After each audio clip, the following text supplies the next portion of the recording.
Vitals stabilizing. Airway secured. IV wide open, starting the pressors now. Copy that. Let's move them to OR3. He's crashing. I'm calling it time of death. Sir, wait, I said step back, rookie. The trauma bay doors slammed against the wall as a gurney locked into place.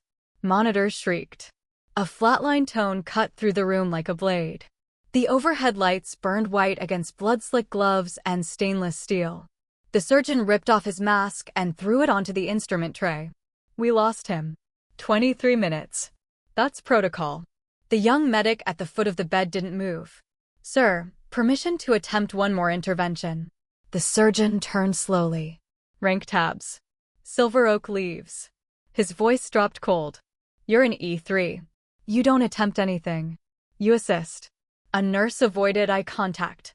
Another medic stared at the floor. No one spoke. The patient lay motionless. Combat uniform cut open. Dog tag streaked dark. The heart monitor droned a single, merciless note. I've seen this before, the rookie said, jaw tight. In the field. This isn't the field, the surgeon snapped. This is my operating room. He stepped closer, forcing the medic back half a pace. You think YouTube combat videos qualify you to overrule a trauma chief? No, sir. Then stand down. Silence pressed in. The ventilator hissed. Somewhere down the corridor, boots pounded against tile. The rookie's eyes flicked to the clock. 30 seconds since the call. Sir, we're still within viable window. The surgeon's expression hardened. You're out of line. A pause. Then the rookie reached for the defibrillator paddles. Gasps around the room. The surgeon's voice rose, sharp and furious. If you touch that patient without authorization, I will end your career before sunrise. The paddles hovered inches above the man's chest. No one breathed. The paddles never touched skin. Put them down, Colonel Harris said again, quieter now, but worse somehow. Not a shout. A verdict. The rookie lowered them. Slowly. The flat line continued its thin, merciless whine. Captain Ellis moved first, slipping between them with careful neutrality. Sir, Transport Bird just confirmed he's the division commander's operations officer. Harris didn't look away from the rookie. I don't care if he's the president. But he did care. They all did. The trauma bay belonged to Walter Reed's surgical wing, steel, glass, and quiet authority. Rank lived here in posture. In who spoke first. In who didn't. The rookie medic, Specialist Daniel Reyes, set the paddles back into their cradle with steady hands. No shaking. No apology. He kept his voice level. Permission to speak freely, sir. Harris gave a humorless smile. That's rich. Reyes stood at parade rest beside a man who, on paper, outranked him by decades of education and a career of combat deployments. Harris had commanded forward surgical teams in places Reyes had only read about in after-action summaries. The colonel's ribbons were not decorative. They were earned in heat and dust. But Reyes didn't look intimidated. That was the problem. Say what you think you know, Harris said. Reyes glanced at the monitor. Time since arrest, 31 minutes and 12 seconds. In Afghanistan, sir, he said carefully, we had a similar presentation. Massive thoracic trauma. Cardiac standstill. We initiated field expedient internal stimulation before. This isn't Afghanistan, Harris cut in. No, sir. Out there you improvise because you have nothing. In here, we follow evidence. Reyes nodded once. Yes, sir. Across the room, a Navy nurse adjusted the ventilator tubing. A respiratory tech whispered vitals to himself, more ritual than necessity. Everyone avoided the colonel's eyes. The patient's name was Lieutenant Colonel Mark Davenport. Ranger tab. 2 bronze stars. 43 years old. The kind of officer who ran 5 miles before sunrise and knew every soldier in his battalion by first name. He'd been airlifted from a stateside training accident. Parachute malfunction. High-velocity impact. Cardiac arrest en route. Harris had led the resuscitation from the second the doors burst open. He'd called every step clean. By the book. Reyes had arrived 3 minutes late from another bay. Young. Quiet. Fresh to Walter Reed. His file said prior service as a line medic attached to a Special Operations Advisory Unit. No combat patch displayed tonight. Hospital scrubs didn't carry those markers. To most in the room, he was just another junior enlisted medic who hadn't yet learned when to stay silent. Time of death stands, Harris said firmly. 031. Captain Ellis hesitated. Sir, should we notify? Yes. The word hung heavy. Reyes looked at the body again. Not the rank. Not the decorations folded on the tray. The body. He stepped closer, not touching. Studying. Harris noticed.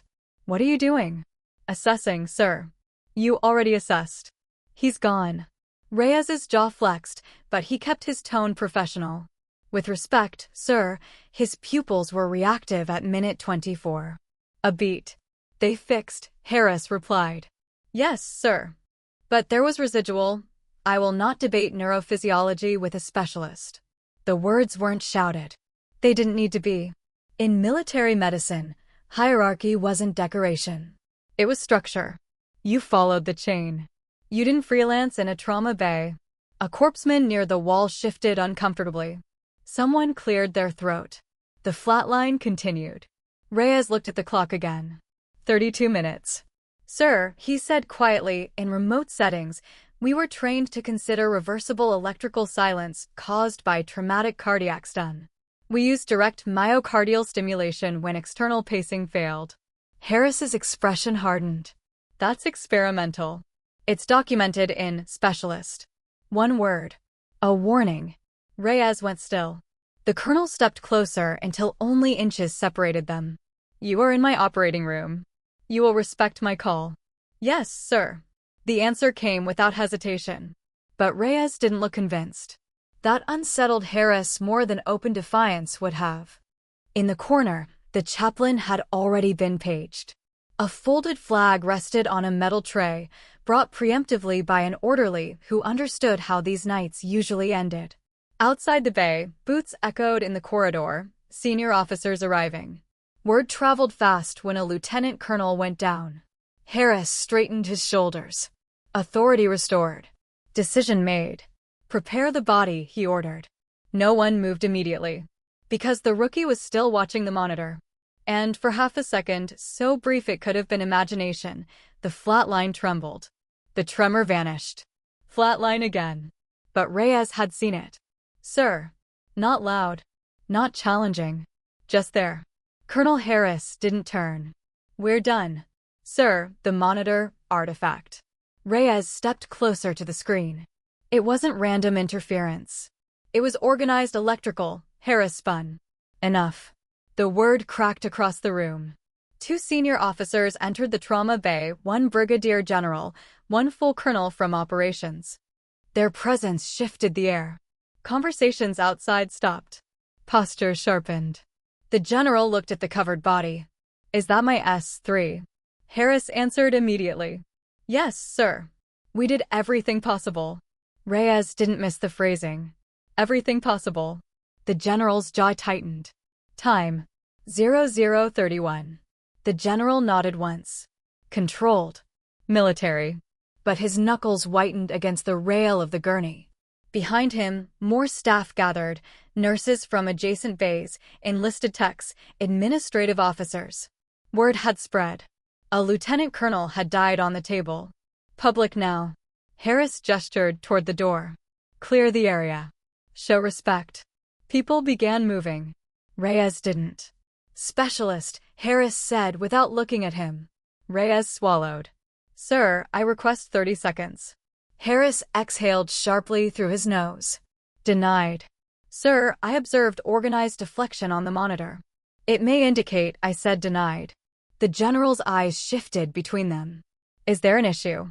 Harris answered smoothly. No issue, sir. Junior medic unfamiliar with termination protocol. A few quiet chuckles from the edge of the room. Not cruel. Just dismissive. Reyes felt it. The shift. The subtle isolation. He stood straighter. With respect, sir, I'm fully qualified in termination protocol.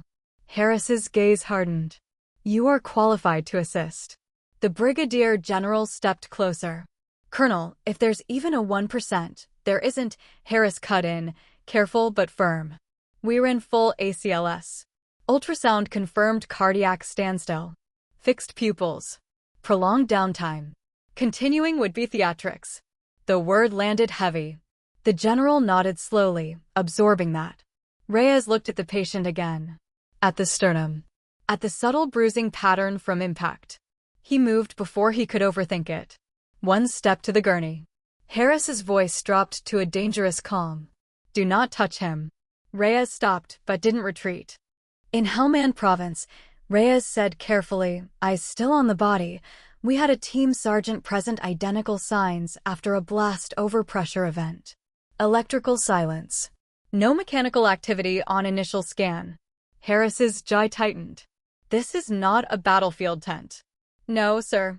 Then stop pretending it is. The room had gone completely silent now. The general watched. Not intervening.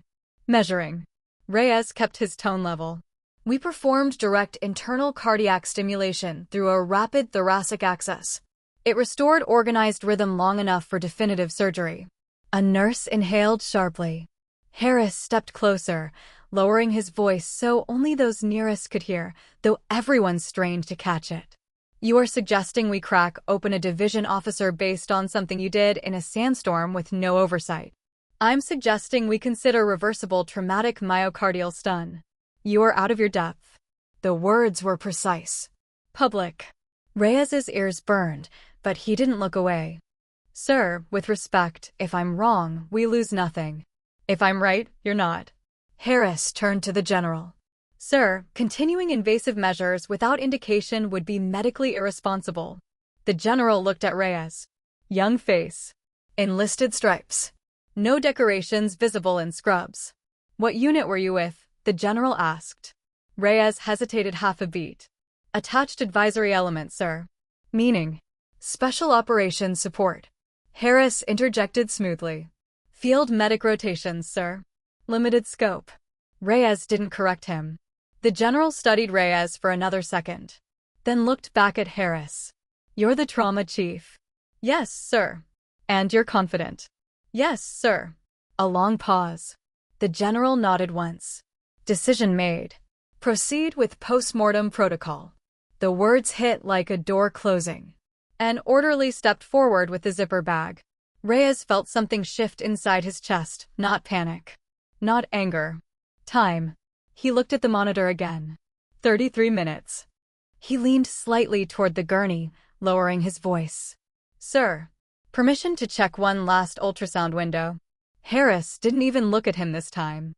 Specialist Reyes, if you speak again out of turn, I will have you removed from this wing and formally reviewed for insubordination. The threat was clean. Administrative. Career-ending. A few staff members avoided eye contact with Reyes now. No one wanted to be associated with the junior medic pushing too far. The zipper began to slide open with a metallic hiss. Reyes's hands curled into fists at his sides. He wasn't thinking about defiance. He was thinking about that tremor. The general stepped back, giving space for dignity. Harris folded his arms. Authority intact. Room aligned behind him. Stand down, he said quietly. Reyes stood there 1 second longer than he should have. Then he stepped back. But his eyes never left the patient's chest. And just as the orderly reached for the zipper, the monitor flickered. Not a tremor. A spike. The spike vanished almost as soon as it appeared. A single vertical line. Then flat again. The orderly froze mid-motion. Someone whispered, "Did you see that?" Harris didn't turn immediately. He kept his arms folded, posture rigid. Electrical artifact, he said, calm but clipped. Disconnect the monitor. No one moved. The ventilator continued its steady mechanical sigh. The fluorescent lights hummed faintly overhead. In the hallway beyond the glass, silhouettes had gathered, officers, staff, observers who understood rank if not medicine. Reyes didn't speak. He stepped closer to the monitor instead. Not dramatic. Not defiant. Just one measured step. The general noticed. So that was nothing, the brigadier asked quietly. Yes, sir, Harris replied without hesitation. Post-mortem interference isn't uncommon. Reyes's eyes stayed on the waveform history. Postmortem. The word sat wrong in the room. Too early. Too final. Captain Ellis shifted beside the ultrasound cart. She hadn't powered it down yet. The probe still rested in its cradle, gel drying at the tip. Her hand hovered near it. Harris saw. Power it off. She hesitated half a breath before complying. The monitor flickered again, faint static across the baseline. A nurse near the head of the bed swallowed audibly. Reyes leaned slightly toward the patient's chest. Watching. Not touching. There was something subtle beneath the stillness. Not movement exactly. More like tension under the skin. Or imagination. Specialist, Harris said evenly, step away from the table. Reyes obeyed. But slowly. The general's gaze moved between them again. Colonel, humor me. What causes an isolated spike like that? Harris answered without looking uncertain. Loose lead. External interference. We've got half the hospital's electronics in here. Reyes glanced at the lead wires. They were secure. Taped cleanly. No slack. He said nothing. In the back of the room, the chaplain had stopped mid-prayer. His hand remained suspended over the folded flag, unsure whether to proceed. Outside, more boots approached. A major from operations. 2 senior NCOs. Word had reached the unit. The room felt smaller now. Harris stepped to the monitor and pressed a button. The audible tone cut off, leaving only visual flatline. Silence expanded. Without the sound, the stillness felt heavier. Reyes noticed something else. The patient's skin tone. Not the gray pallor of prolonged arrest. Warmer. Barely. He leaned slightly toward Captain Ellis, keeping his voice low enough not to challenge the chain publicly. Cap, he murmured, look at his fingertips. She hesitated, then glanced. The faintest flush lingered beneath the nail beds. She didn't react outwardly. But she didn't look away either. Harris noticed the exchange. Is there something you'd like to share? He asked. No, sir, Ellis replied quickly. Reyes remained silent. The general stepped closer to the bed. He removed one glove and placed his bare hand lightly against Davenport's neck. He held it there longer than necessary. His jaw tightened. I don't feel anything, he said quietly. Harris nodded. You wouldn't, sir. The orderly resumed reaching for the zipper. Then paused again. Sir, the orderly said softly, unsure whether to speak. Harris's head turned. What? I thought I saw chest movement. The room went still. Harris's expression didn't change. Residual ventilation recoil. Reyes's pulse quickened, but his face remained controlled. The ventilator was still connected. Harris reached over and disconnected it. The mechanical sigh stopped. Now there was no excuse for movement. Everyone watched. Nothing. 10 seconds. 15. The orderly exhaled slowly, embarrassed. Sorry, sir. It's natural, Harris said, almost reassuring. Hard cases play tricks on the eyes. Reyes stepped back again. He looked at the clock. 35 minutes. In Helmand, they'd gone longer. But that wasn't here. This was a premier military hospital. Protocol mattered. Appearances mattered. The general studied Reyes again. You seem unconvinced, Specialist. Reyes chose his words carefully.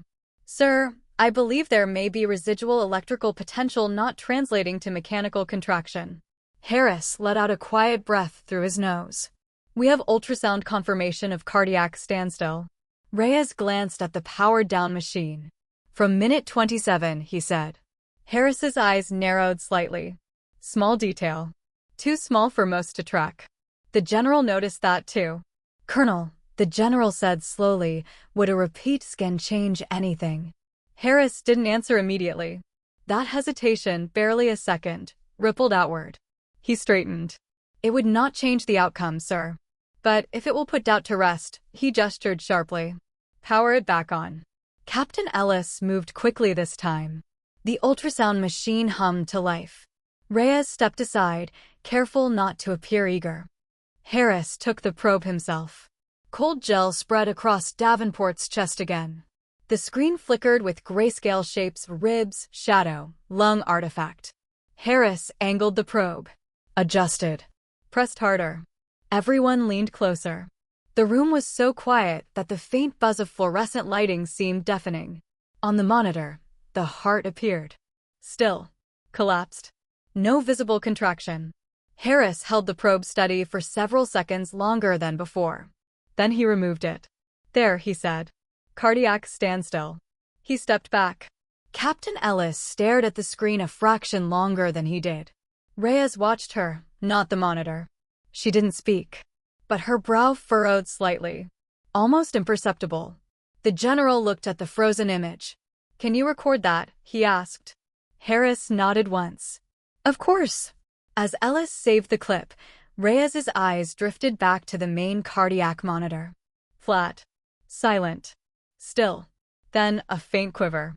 Not a spike. A ripple. So small it could be dismissed.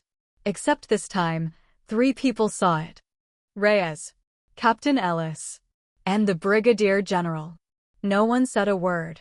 The ripple faded back into stillness. Harris didn't turn. He hadn't seen it. Or he refused to. The general's gaze remained on the screen longer than before. His voice, when it came, was softer. "Colonel, how certain are you?" Harris met his eyes. "As certain as medicine allows, sir." The answer sounded correct. Professional. Final. But for the first time since he'd called the time of death, the room didn't fully believe him. The ripple didn't return. But it didn't feel random anymore. Colonel Harris stepped away from the table as if the matter were settled. "Document findings. Prepare transfer to the viewing suite." His voice carried authority again. Structured. Controlled. Yet fewer people moved this time. The Brigadier General remained where he stood, eyes on the monitor. Not accusing. Just watching. Reyes stayed silent. That silence began to mean something. Captain Ellis cleared her throat. "Sir, waveform sensitivity is currently set at standard threshold." Harris glanced at her. And if there's minimal organized electrical activity below amplitude detection, it may not display clearly." It was phrased carefully. Technical. Neutral. Harris's jaw shifted slightly. "We already confirmed standstill via ultrasound." "Yes, sir." She didn't argue further. Reyes didn't look at either of them. He looked at the patient's sternum. At the bruising pattern. Impact trauma. Blunt force. He replayed the image in his mind, something he'd seen once before. In a tent that smelled of diesel and blood. The general broke the quiet. "Colonel, increase the sensitivity." Harris hesitated. Not long, but long enough. Then he stepped back to the monitor and adjusted the settings. The flat line sharpened. Noise appeared first, minor tremors, electrical interference. Then a faint undulation. So small it could have been dismissed as static. Except it repeated. 3 shallow oscillations. Then flat again. No one spoke. Harris stared at the screen. His expression remained controlled, but the muscles near his temple tightened. "Low-amplitude artifact," he said. Reyes spoke without raising his voice. "Sir, artifact is irregular." The general looked between them. "And this?" Reyes chose his words like stepping across thin ice. "This is rhythmic." Harris didn't snap this time. He leaned closer to the monitor. Another faint wave. Barely visible. Gone. The room felt different now. Not chaotic. Not hopeful. Alert. Captain Ellis adjusted her stance subtly, placing herself closer to the ultrasound again without making it obvious. In the back, one of the senior NCOs removed his cover and held it against his chest, not in mourning now, but in waiting. The orderly stopped touching the zipper entirely. Harris straightened. Electrical activity without mechanical contraction is not survivable at this duration. Reyes nodded. "Usually not, sir." "Usually." The word lingered. The general caught it. "Usually." Reyes didn't answer immediately. That pause shifted something. "I've seen prolonged pulseless electrical activity convert after direct myocardial stimulation," he said. Harris exhaled slowly. "You mentioned that." "Yes, sir." "In a combat zone." "Yes, sir." "With no imaging confirmation." "Yes, sir." The exchange felt different now. Less dismissal. More assessment. The general studied Reyes more carefully this time, not his rank, but his composure. You speak like someone who's done it, the general said. Reyes's jaw tightened slightly. I was present, sir. Not claiming. Not boasting. Present. Harris caught the phrasing too. Present is not the same as qualified, he said evenly. No, sir. Reyes didn't elaborate. That restraint created more curiosity than explanation would have. Another faint oscillation crossed the screen. Captain Ellis noticed first this time. Her eyes widened a fraction. The general saw it as well. Harris saw it last. He stepped forward and adjusted the gain again, narrowing the field to reduce interference. The waveform clarified. Small, but undeniably patterned. No pulse. No measurable blood pressure. But something electrical persisted. The general folded his arms, mirroring Harris's earlier posture unconsciously. How long, he asked quietly, can myocardial tissue remain electrically viable after blunt trauma? Harris answered automatically. Variable. Seconds. Rarely minutes. Reyes spoke carefully. Under hypothermic conditions, longer. The room temperature was controlled. But the patient had been exposed at altitude before transport. Cold air. High drop. The general's eyes flicked to the trauma report clipped at the foot of the bed. Surface temperature on arrival, he asked. Captain Ellis checked the chart. 92 degrees Fahrenheit, sir. Lower than normal. Harris's gaze sharpened. That detail hadn't seemed significant earlier. Now it did. Reyes remained still. He wasn't pushing anymore. He didn't need to. The evidence was pushing for him. Harris looked at the ultrasound image frozen on the screen. Cardiac standstill. But from 8 minutes ago. Time mattered. Electrical persistence plus hypothermia plus blunt trauma. The formula wasn't clean. It wasn't impossible either. The general spoke softly. Colonel, if there is even a narrow window. Harris didn't answer immediately. The room felt suspended between two outcomes. Career-ending insubordination. Or career-defining hesitation. Reyes kept his eyes forward. He wasn't smiling. He wasn't vindicated. He looked like someone calculating seconds. Another faint oscillation. Stronger this time. Not dramatic. But clearer. Captain Ellis whispered before she could stop herself. That's organized. Harris heard it. Everyone did. He turned slowly toward Reyes.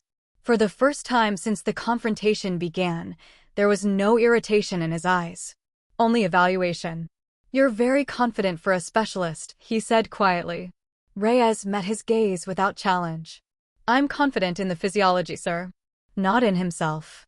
In the physiology. The distinction mattered. The general stepped closer to the table. What would you need? He asked. The question wasn't addressed to Harris. It was directed at Reyes. The room felt it immediately. Authority had not shifted. But attention had. Reyes didn't answer right away. Because answering would cross a line. And once crossed, there would be no stepping back. The question hung in the air. What would you need? Every eye in the trauma bay shifted to Reyes. He didn't answer immediately. Because the moment he did, the hierarchy would fracture. Colonel Harris noticed that hesitation. This is not a committee discussion, he said evenly. If there's a recommendation, it comes through me. The general didn't look at him. I asked the specialist. Silence. Reyes exhaled once, steady. Rapid left anterior thoracotomy, he said. Direct cardiac access. Internal stimulation. If we get organized contraction, we move immediately to OR. The words landed heavy. In a civilian hospital, that suggestion would have been aggressive. In a premier military facility, with senior officers watching, it was explosive.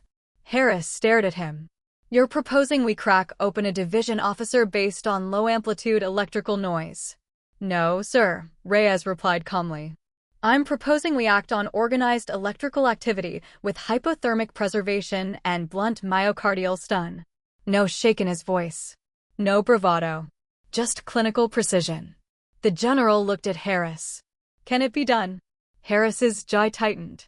Technically. Yes. Indicated. No. Reyes spoke again, carefully, respectfully. Sir, with permission to clarify, this isn't standard ACLS failure. The pattern suggests electromechanical dissociation secondary to impact stun. External pacing won't capture. Direct myocardial contact may. The general studied him. You've performed this before. A beat. Reyes answered. Yes, sir.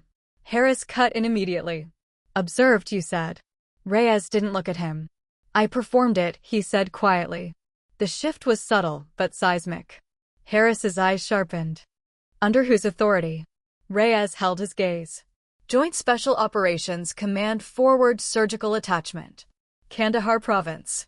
2019, the room stilled. That wasn't a field rotation. That was a classified level deployment structure. Harris searched his face, recalibrating. You're telling me, Harris said slowly, that as a specialist, you were authorized to perform a thoracotomy. No, sir. The answer came clean. The room exhaled faintly. Then Reyes continued. I was a sergeant at the time. Silence. The words didn't register immediately. Harris blinked once. What? Reyes reached to the inside pocket of his scrub top. Slowly. No drama. He withdrew a slim, worn leather credential sleeve. Not standard hospital ID. Black. Minimal. He flipped it open and handed it, not to Harris, but to the Brigadier General. The General took it. Read. His posture changed first. Then his expression. He looked at Reyes again, not as a junior medic. As something else. Harris stepped closer. What is that? The General answered without taking his eyes off the document. Provisional Battlefield Commission.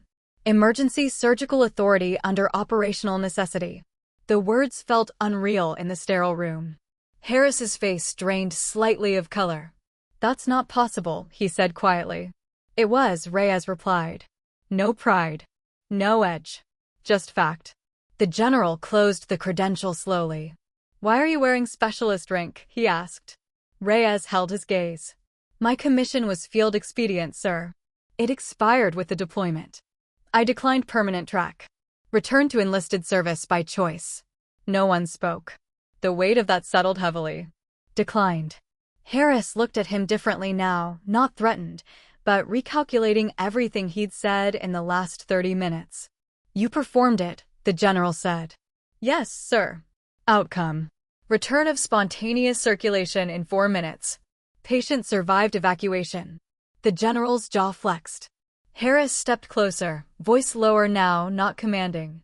Assessing. You have documentation. Yes, sir. Why wasn't this in your hospital file? It's compartmentalized. That word carried its own gravity. The General handed the credential back to Reyes. But he didn't look at Harris. He looked at the trauma table. At Davenport. Then back at Reyes. If I authorize this, the General said quietly, and you're wrong. Reyes nodded once. Then I accept full responsibility, sir. No hesitation. The room felt different now. Not chaotic. Focused. The power dynamic hadn't exploded. It had rotated. Harris stood very still. For several seconds, he said nothing. Then he turned toward the surgical tray. His voice, when it came, was controlled, but no longer dismissive. What's your entry point? Reyes answered immediately. Left fifth intercostal space. Anterolateral. Avoid internal mammary. Harris nodded once. To Captain Ellis, prep. The word carried no sarcasm now. Only action. The room moved instantly. Gloves snapped on. Instruments clattered into readiness. The orderly stepped away from the zipper bag completely. The chaplain lowered the folded flag. Reyes didn't rush forward. He waited. Harris looked at him. A long look. Then, assist me. Not stand down. Not observe. Assist. The change rippled through the room more powerfully than any speech could have. Reyes stepped to the table. The General moved back, giving space.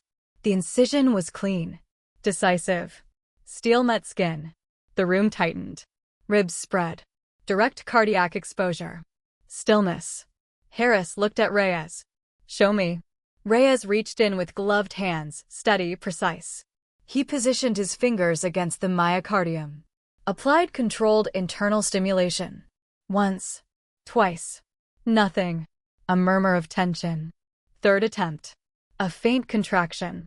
Harris froze. Again. Reyes adjusted pressure.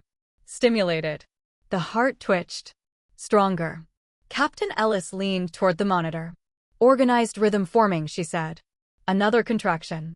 Then a full mechanical beat. The monitor jumped. Not a tremor. A spike. Followed by another. The room inhaled collectively. Pulse, someone called. Harris checked manually. There it was. Weak. But real. Get me the ore, Harris snapped, now energized. Move. The general stared at the monitor, almost disbelieving. Reyes stepped back half a pace, letting Harris retake physical lead. The trauma bay erupted into controlled motion. Gurney unlocked. Lines secured. Ventilator reattached. As they rushed toward the doors, Harris paused just long enough to look at Reyes. No hostility. No dismissal. Only something new. Recognition. Don't disappear, Harris said quietly. Reyes met his eyes. Yes, sir. The doors burst open. Boots pounded down the corridor. And for the first time since the confrontation began, no one in that hospital saw Specialist Daniel Reyes as a rookie again. The operating room doors closed. Silence returned to the trauma bay in their wake. Not the earlier silence of defeat. Something heavier. Reyes stood where he had stepped back, gloves still on, hands faintly stained. The adrenaline had nowhere to go now. It drained slowly, leaving his pulse loud in his ears. Around him, staff began resetting the room. Not hurried. Not celebratory. Professional. Captain Ellis powered down the ultrasound without speaking. The orderly removed the unused body bag from the corner and folded it carefully, avoiding eye contact with anyone. Colonel Harris re-entered 10 minutes later. His surgical cap was gone. His expression was composed again, but altered. Spontaneous rhythm sustained, he said evenly. He's hypotensive, but stable enough for definitive repair. A quiet exhale passed through the room. No applause. No cheers. Just the release of pressure.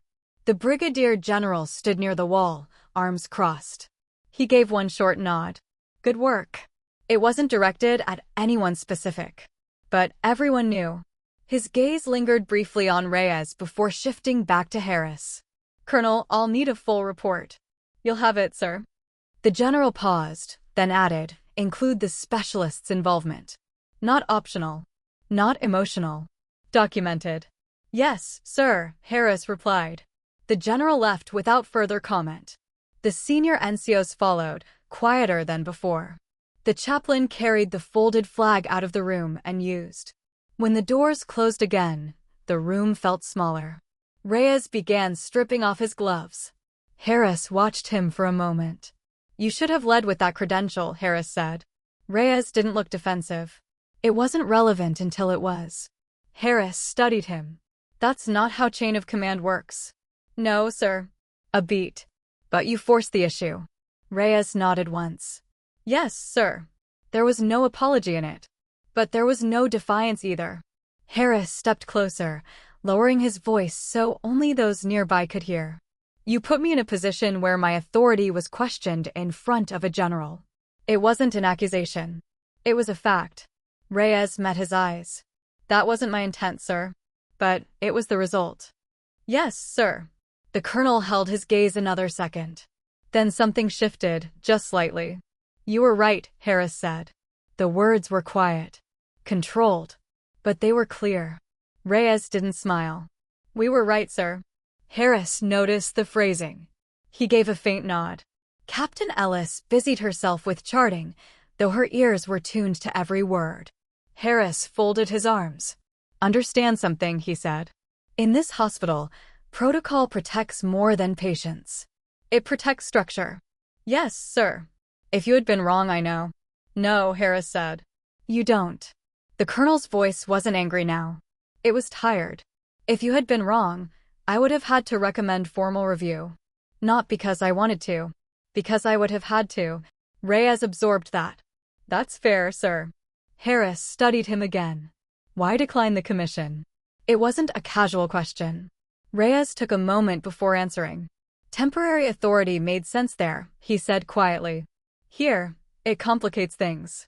Harris almost smiled at that. Almost. It certainly did tonight. A nurse approached carefully. Sir, administration is requesting statements. Of course they are, Harris muttered. He looked at Reyes. You'll submit one as well. Yes, sir. Keep it factual. I will. Harris nodded once. He turned to leave, then paused. Specialist. Reyes straightened slightly. Yes, sir. Harris held his gaze. Next time you think I'm wrong, a long pause. Make me see it sooner.